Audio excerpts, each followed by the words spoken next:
All right, good evening. This is Jessica, and I'm going to report about our group talk for Thursday, June 28th. Wow, June is running out.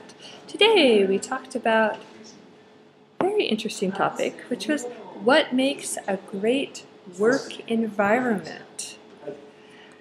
Now, there are two different kinds of environments. When I first asked this question, it turns out that people were thinking about the physical environment. For example, is your workplace a new building? Is there good air conditioning? Are plants or new computers? Those are all the physical environment. Also, is there a commute? So on. We mostly talked about the other kind of work environment, which is sort of the more emotional or mental part. And that has a lot of different factors. Factors, of course, are parts, components, items. So kind of three main groups, three main factors, which are the job itself. Just what is the job? For example, is it fulfilling? Does it make you happy? Is it meaningful? Is it meaningful for you or for the world? Do you have a sense of accomplishment? Like, this is a useful job. I'm doing something interesting and worthwhile.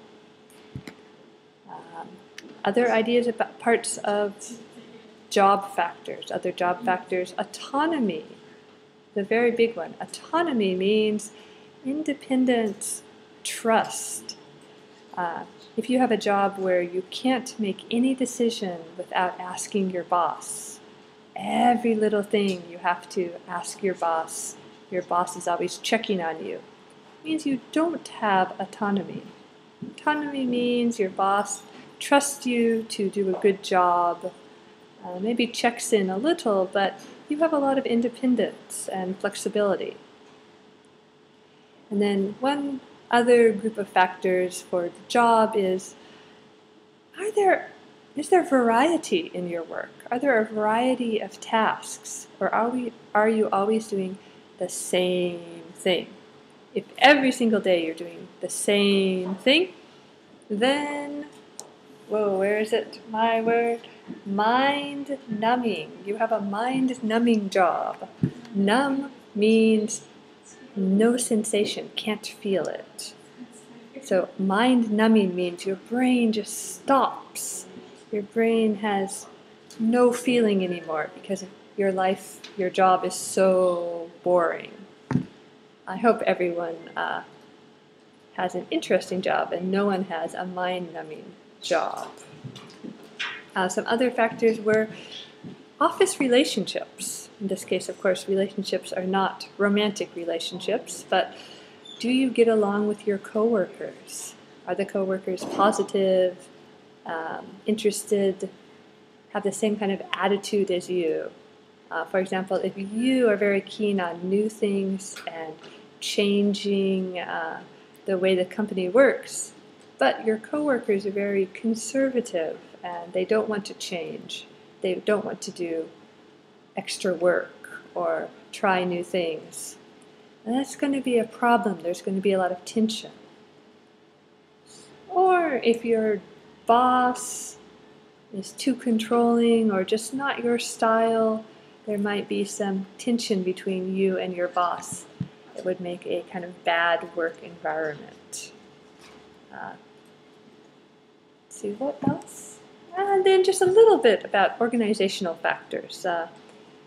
Do you want a company that's growing? Do you want a company that gives you a chance for promotion, better jobs? So if some of these factors are not in your job and you have kind of a bad work environment, you don't like it, what do you do? We ask, and there's that old Japanese saying about stay 3 years. Try to put up with it. Put up with it means be patient, don't complain, just do your job. we decided that if you have a high salary, it's easier to put up with a bad work environment.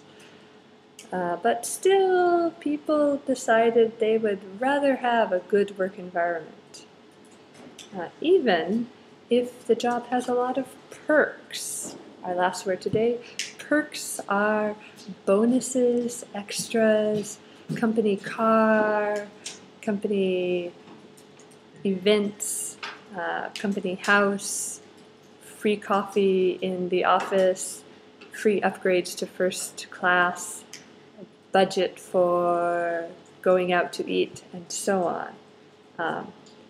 If your job has a lot of perks, you're gonna be happier, and probably your work environment will feel a lot better.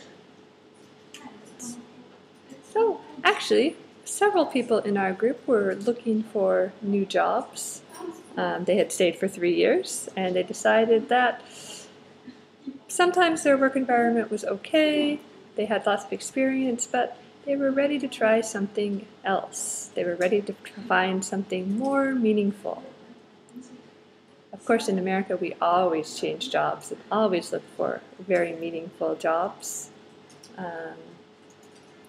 Whether it's better or not to always change jobs, I will let you decide. So that is your question for today. Maybe we'll talk about it some more another time. Until then, see you next time. Good night.